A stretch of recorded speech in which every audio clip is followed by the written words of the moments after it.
You ever stumble on an isekai that's so good, you wonder why it's not blowing up?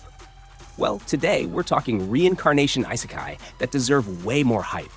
From skeleton heroes to genius mecha pilots, we're diving deep into the hidden gems of the genre. Buckle up, anime fam, this is going to be fun. Number 10, Knights and Magic. Ernesti, a genius mecha enthusiast reincarnated into a magical world, designs a completely new kind of silhouette knight. His innovations wow the Knight Order, but also draw unwanted political attention. By episode 6, he's leading his squad in a fierce battle against massive demonic beasts, proving his engineering is just as deadly as it is groundbreaking. Now, if you told me you got reincarnated into a fantasy world where giant robots exist, I'd probably ask if you're living my dream. Knights and Magic is a love letter to mech nerds. Ernesti's obsession with robots isn't just relatable, it's admirable. Dude literally turned reincarnation into a golden ticket to build Gundams with magic. And can we talk about how this anime delivers actual mech combat without drowning us in techno-babble?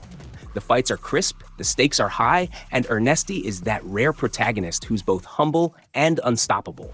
I swear, he's like the Elon Musk of medieval mechs, minus the Twitter rants.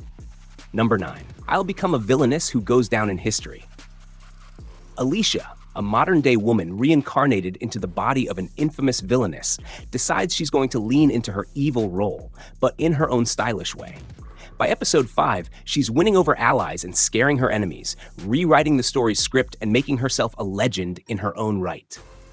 Listen, I love a good villainous isekai, but Alicia? She's in a league of her own. She's not out here crying about her tragic fate. Nope. She's rewriting it with sass, strategy, and a level of petty I deeply respect.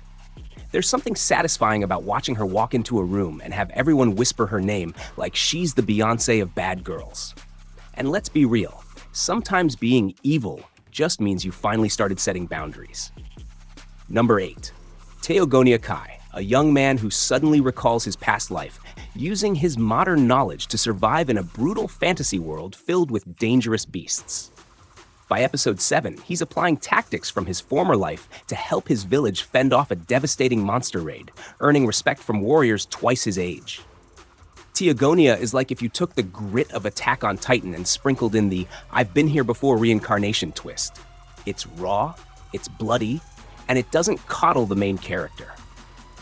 Kai's not some overpowered cheat code hero. He has to earn every win. And the survival element? Woo! Watching him strategize with nothing but sheer wit feels so satisfying. Plus, this anime gives you that rare feeling where you actually worry your favorite characters might not make it. At number 7, Ascendance of a Bookworm. In episode 5, Mine, a book-loving woman reincarnated into a sickly child, discovers how to make paper from scratch in a world where books are luxury items. Episode 9 follows her as she crafts her first ink and begins building a network of allies to help her dream of creating a library come true. This anime is the ultimate make the best of what you've got story. Mine doesn't wake up in a battle arena or a royal palace. She's sick, weak, and broke, but her brain? Unmatched. She's literally revolutionizing her world just so she can read again. As a fellow book hoarder, I felt that on a spiritual level. Honestly, I'd protect mine at all costs. This girl is proof that intelligence is a superpower. Number 6. Skeleton Knight in Another World Episode 1 has Ark, a gamer who falls asleep playing an MMO, waking up in the body of his in-game skeleton avatar.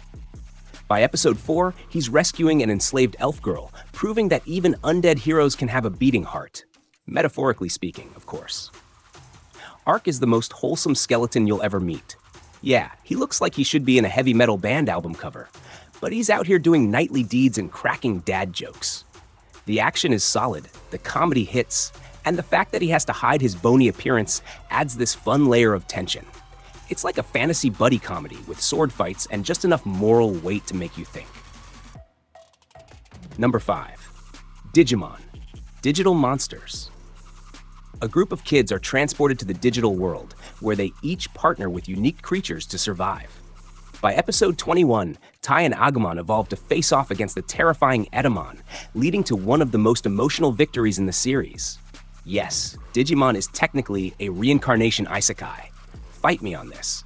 The kids aren't just transported, they're given new roles, responsibilities, and powers in another world. And unlike certain Pokemon I won't name, Digimon gave us actual story arcs and growth. The bond between humans and Digimon still hits me right in the childhood. And if you didn't cry at certain scenes, you might be a skeleton knight yourself. Number 4. Fantasy bishoujo Juniku Ojisan to Episode 1 kicks off with Tachibana, an average guy, and his best friend Jinguji, getting transported to a fantasy world. Except Tachibana is now a beautiful girl. Episode 6 has them navigating awkward love confessions, ridiculous quests, and the growing tension of their friendship turned maybe something more. This one's pure comedy gold. The gender swap dynamic is hilarious, but it also sneaks in some clever commentary about identity and attraction. Tachibana's reactions to suddenly being cute are priceless, and Jinguji's deadpan responses? Chef's. Wait, I can't say that. Let's just say it's peak humor. If you like your isekai with laughs and a sprinkle of chaos, this is your stop. 3.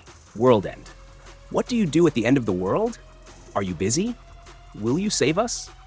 Episode 3 introduces Willem, the last surviving human, taking care of a group of fairy soldiers destined to die in battle. Episode 9 delivers a heartbreaking moment as one of the girls, Cathali, struggles to hold on to her identity as her inevitable fate approaches. If you're not ready to cry, skip this. But also, don't skip it. Worldend is the kind of anime that lures you in with charming slice-of-life moments and then drop-kicks your heart. The reincarnation twist here is subtle but powerful. It's about second chances, even if they're fleeting. The emotional payoff? Brutal, beautiful, unforgettable. Number 2. Arata the Legend Episode 1 has high schooler Arata transported to a world where he must impersonate another Arata to survive. Episode 7 shows him mastering a mystical weapon while trying to clear his name and uncover a conspiracy that threatens both worlds. Arata the Legend is that anime you start casually and then suddenly realize you're 3 hours in and emotionally invested. The double world setup keeps things fresh, and the blend of action and political intrigue is surprisingly gripping. Plus, the weapon designs? Absolutely gorgeous. This one deserves way more spotlight than it gets. Number 1. Sengoku Nightblood. Yuzuki, a modern girl, transported to a Sengoku-era fantasy world filled with handsome warlords who also happen to be vampires and werewolves. By episode 8, she's navigating dangerous alliances while uncovering the reason she was summoned to save their world from destruction. Sengoku Nightblood is pure guilty pleasure territory. Hot historical figures? Check. Supernatural twist? Check. Political drama with just enough romance to keep you hooked? Double check.